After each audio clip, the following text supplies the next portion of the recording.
உண்மையான காதல்ல தான் இருக்கோமா அப்படின்னே தெரியாம நாங்களும் காதலர்கள் அப்படின்னு சொல்லிக்கிறவங்களும் தன்னை அந்த பார்ட்னர் தன்னோட லவ்வர் உண்மையாலுமே லவ் பண்றாரா இல்ல யூஸ் பண்றாங்களா அப்படின்னு தெரியாம தாங்கிட்ட இருக்கிற எல்லா விஷயத்தையும் அப்படியே கொடுக்கறது.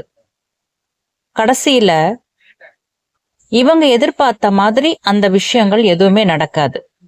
லவ்வர்ஸ் நிறைய பேர் பார்ப்பாங்க, அவங்க எப்படி அந்யோன்யமா இருக்காங்க, ஒருத்தருக்கு ஒருத்தர் எப்படி விட்டு கொடுக்குறாங்க, அந்த மாதிரி விஷயங்கள்லாம் கொஞ்ச நாள் போக போக போக இவங்க பார்ட்னர் கிட்ட அது மாதிரி எதுவுமே இருக்காது. அப்போ இவங்களுக்கு அது மேல ஒரு சந்தேகமும் வராது. ஏன்னா ஆழ் மனசுல இவங்களோட காதல் தான் உண்மையான காதல் அப்படின்னு நிறைய தடவை சொல்லி சொல்லி நம்ப வச்சு அவங்க லவ்வரை அந்த அளவுக்கு ஆழமா லவ் பண்ண ஆரம்பிச்சிருப்பாங்க. இப்ப இந்த ஸ்டேஜ்ல என்ன அப்படின்னா, அந்த ஆப்போசிட்ல இருக்க ஒரு பர்சன் இருக்காங்க இல்லையா, அது ஆணோ பெண்ணோ, அவங்க என்ன பண்ணுவாங்கன்னா இவங்களை அருமையா யூஸ் பண்ணிக்கிட்டு இருப்பாங்க. இவங்களுக்கு அது தெரியவே தெரியாது. இவங்க என்னன்னா இவங்களும் காதல்ல தான் இருக்காங்க, தன்னோட லவ்வர் இவங்கள உண்மையாவே காதலிக்கிறாங்க அப்படின்னு நினைச்சு இவங்க உண்மையான காதலை கொட்டி கொட்டி கொடுத்துக்கிட்டு இருப்பாங்க. அவங்க என்ன தெரியுமா பண்ணுவாங்க, நீங்க எவ்வளவு எவ்வளவு கொட்டி கொடுக்குறீங்களோ அவ்வளோ அவ்வளோ ஊத்தி குடிச்சிட்டு போயிட்டே இருப்பாங்க. உதாரணத்துக்கு அவங்களுக்கு எப்பாவது பண தேவை இருந்ததுன்னா உங்ககிட்ட அவ்வளோ அன்பா பேசுவாங்க.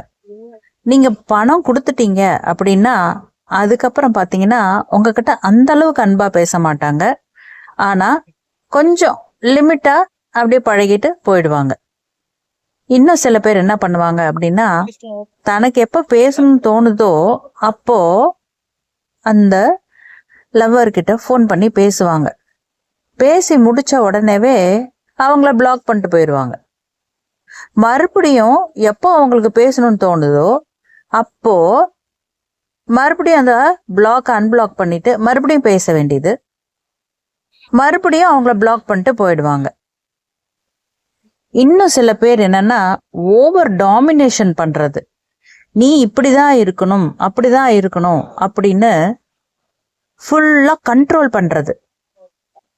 நீ இந்த சோஷியல் மீடியாக்குள்ளார போகக்கூடாது, நீ இந்த மாதிரி யாருக்கிட்டையும் பழகக்கூடாது, உனக்கு ஃப்ரெண்ட்ஸே இருக்கக்கூடாது, உனக்கு ஒரே ஒரு ஃப்ரெண்டு தான் இருக்கணும், நீ இந்த மாதிரி ட்ரெஸ் தான் போடணும், நீ இப்படிதான் சிரிக்கணும், சத்தம் போட்டு சிரிக்க கூடாது, நீ இப்படிதான் உட்காரணும், நீயா கால் பண்ணக்கூடாது, நான் கால் பண்ணுவேன் அப்பதான் நீ அட்டன் பண்ணணும் அப்படின்னு சில பேர். இன்னும் சில பேர், நான் உனக்கு கால் பண்ணவே மாட்டேன், நீ மட்டுமே எனக்கு கால் பண்ணி பண்ணி என்கிட்ட பேசிக்கிட்டே இருக்கணும், நான் எந்த மாதிரி பேசினாலும் சரி அது எனக்கு கோபம் வரும் இல்லை எனக்கு மூட் ஆஃப் ஆகும், எந்த மாதிரி சுச்சுவேஷனாக இருந்தாலும் நான் அப்படி தான் இருப்பேன், நீ அதை அட்ஜஸ்ட் பண்ணி போயிட்டு தான் இருக்கணும். நீ ஃபோன் பண்ணும்போது நான் உன்னை எந்த மாதிரி உன்னை தரக்குறைவாக பேசினாலும் சரி இல்லை உன்னை ஹர்ட் பண்ணி பேசினாலும் சரி மறுபடியும் நீயே தான் வரணும், நான் உன்கிட்ட சாரி எல்லாம் சொல்லிட்டு வரமாட்டேன். அந்த மாதிரி சில பேர் லவ் பண்ணும்போது ஸ்டார்டிங்கில் ஒரு இனிஷியேஷனுக்காக ஒரு பையனோ ஒரு பொண்ணோ அவங்கள பின்னாடி சேஸ் பண்ணி போகிறதுல ஒரு நியாயம் இருக்குது. ஏன்னா யார் என்னன்னு ஒன்றும் தெரியாது. ஸோ தன்னை பற்றி அவங்களுக்கு புரிய வைக்கிறதுக்காக ஒரு ஸ்டார்டிங்கில் அப்படி பண்ணுவாங்க. ஆனால் வாழ்நாள் பூரா அப்படியே பண்ணணும் அப்படியே இருக்கணும்னா எப்படி அது இருக்க முடியும்? இப்போ ஒருத்தர் தப்பு பண்ணுறாங்க, தெரிஞ்சு பண்ணுறாங்க தெரியாமல் பண்ணுறாங்க அப்படின்னா அந்த தப்பு செய்கிறவங்க தானே மன்னிப்பு கேட்டு இறங்கி வரணும். ஆனால் தப்பே செய்யாமல் இருந்தாலும் சரி நீ தான் வந்தாகணும் அப்படிங்கிற மாதிரி ஒரு கண்டிஷன். ஏதாவது காரியம் ஆகணும் அப்படின்னும் போது மட்டும் அந்த ஆணையோ பொண்ணையோ யூஸ் பண்ணுறது. கரெக்டாக ஒரு வேலை ஆகணும் அப்படின்னும் போது ஃபோன் வரும், அப்போது எனக்கு இது வேணும், எனக்கு இது வாங்கி கொடு, எனக்கு லேப்டாப் வாங்கி கொடு, எனக்கு ஃபோன் வாங்கி கொடு, நான் அப்புறமா கொடுத்துருவேன் அப்படின்னு ப்ராமிஸ் பண்ணுவாங்க. சில பேர் அது கூட சொல்லவே மாட்டாங்க, எனக்கு இது நீ வாங்கி கொடு அவ்வளோதான். இந்த மாதிரி அவங்கள நல்லா அழகாக யூஸ் பண்ணுவாங்க.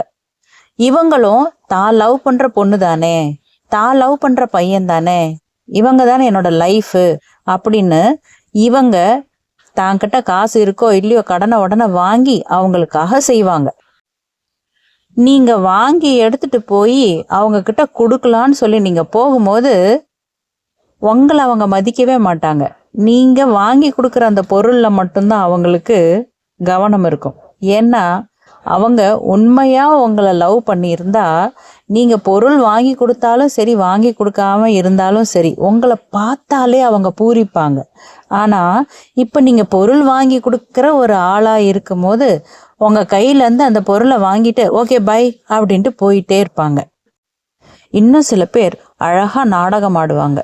என்கிட்ட காசே இல்லை, என்கிட்ட பணமே இல்லை, நான் ரொம்ப கஷ்டத்தில் இருக்கேன், எனக்கு இஎம்ஐ கட்ட வேண்டியது இருக்குது, இந்த ஒர்க் இருக்குது, வீட்டில் வேறு நான் அந்த ஒர்க்கை பார்க்கணும், எனக்கு இப்போ காசே இல்லை, எனக்கு இந்த பொருள் இல்லைன்னா நான் இந்த படிப்பு படிக்க முடியாது, இந்த விஷயம் இல்லைன்னா எனக்கு இங்கேருந்து அங்கே ஜேர்னி இவ்வளோ தூரம் நான் ட்ராவல் பண்ணி போய் அந்த ஒர்க்கை பார்க்க முடியாது, எனக்கு ஒரு பைக்கு தேவைப்படுது, எனக்கு இப்போ இந்த பொருள் தேவைப்படுது, அந்த பொருள் தேவைப்படுதுன்னு அப்படியே ஒரு பஞ்சப்பாட்டாக பாடுவாங்க. அதை கேட்டு நீங்கள் லவ் பண்றீங்க அப்படிங்கிற ஒரே காரணத்துக்காக அவங்க சொல்றது கேட்டு அப்படியே உருகுவீங்க. உருகி உங்க கையில இருக்கிற பணத்தை நீங்க வேற ஏதாவது ஒரு விஷயத்துக்காக வச்சிருந்தா கூட அதெல்லாம் விட்டுட்டு உங்களோட ஆசைகள் எல்லாத்தையும் சாக்ரிஃபைஸ் பண்ணிட்டு நீங்க அவங்களுக்காக அந்த பணத்தையும் உங்களோட எல்லா விஷயத்தையும் சாக்ரிஃபைஸ் பண்ணி நீங்க அவங்களுக்கு கொடுப்பீங்க. அதை வாங்குவாங்க. வாங்கிட்டு ரொம்ப தேங்க்யூ அப்படின்னு சொல்லிட்டு ஒரு ஃபார்மலா ஒரு இது பண்ணிட்டு அவங்க போயிட்டே இருப்பாங்க. அந்த பொருள் அவங்க யூஸ் பண்ணுவாங்க. ஆனா அதே பைக்ல உங்களை உட்கார கூட விட மாட்டாங்க. ஒரு நாள் கூட நீங்க அவங்க கூட சேர்ந்து அந்த பைக்ல நீங்க டிராவல் பண்ணியிருக்க மாட்டீங்க. இப்போ அவங்க உங்களை யூஸ் பண்றாங்களா இல்லையா, உண்மையா லவ் பண்றாங்களா இல்லையா அப்படிங்கிற அந்த விஷயம் கூட இன்னுமே உங்களுக்கு புரிஞ்சிருக்காது. ஏன்னா அந்த அளவுக்கு டீப்பா நீங்க ஒரு ட்ரூ லவ் பண்ணிக்கிட்டு இருப்பீங்க. காதல் கண்ணை மறைக்கும்னு சொல்லுவாங்கல்ல, அது இதுதான். காதல் கண்ணை மட்டும் இல்லைங்க, அறிவையும் சேர்த்து மறைச்சிருது. அதாவது எந்த மாதிரி ஒரு ஸ்டேட்ல இருப்பீங்கன்னா கிட்டத்தட்ட ஒரு பைத்திய நிலையில இருக்கிறது. தான் பண்றது தான் கரெக்ட், தன்னோட லவ் தான் பெஸ்ட், தாம் பண்றது தான் உண்மையான காதல். இதை யாராவது வெளியே இருந்து பார்க்கறவங்களுக்கு புரியும், இவன் உன்னை ஏமாத்துறான், இவன் உன்னை ஏமாத்துறான் அப்படின்னு.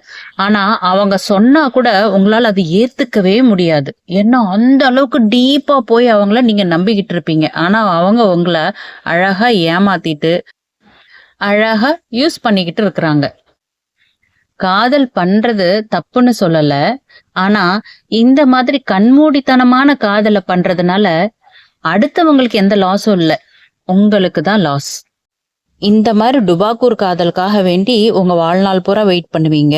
உங்க வாழ்நாள் பூரா நீங்க கவலைப்படுறதும் கண்ணீர் விடுறதும் கஷ்டப்படுறதும் அதுவும் பண்ணிக்கிட்டு இருப்பீங்க. ஆதாம் ஏவாள், லைலா மஜ்னு, அது மாதிரி ஏதோ ஒரு சரித்திரத்துல இடம் பிடிக்கிற மாதிரி அவங்க லவ் பண்ணாலும் சரி பண்ணலனாலும் சரி நான் லவ் பண்ணுவேன், அவன் என்னை வெறுத்தாலும் சரி நான் லவ் பண்ணுவேன், அவன் என்னை வெறுத்தாலும் சரி நான் லவ் பண்ணுவேன், இந்த மாதிரியும் சில பேர்லாம் சுத்திக்கிட்டு இருக்கிறாங்க. அவங்களுக்காக அடுத்த வீடியோல கொஞ்சம் வச்சு செய்யலாம். சரியா? இப்போதைக்கு உங்களுக்கு இந்த டோஸ் போதும்னு நினைக்கிறேன். மீண்டும் அடுத்த வீடியோல சந்திக்கலாம்.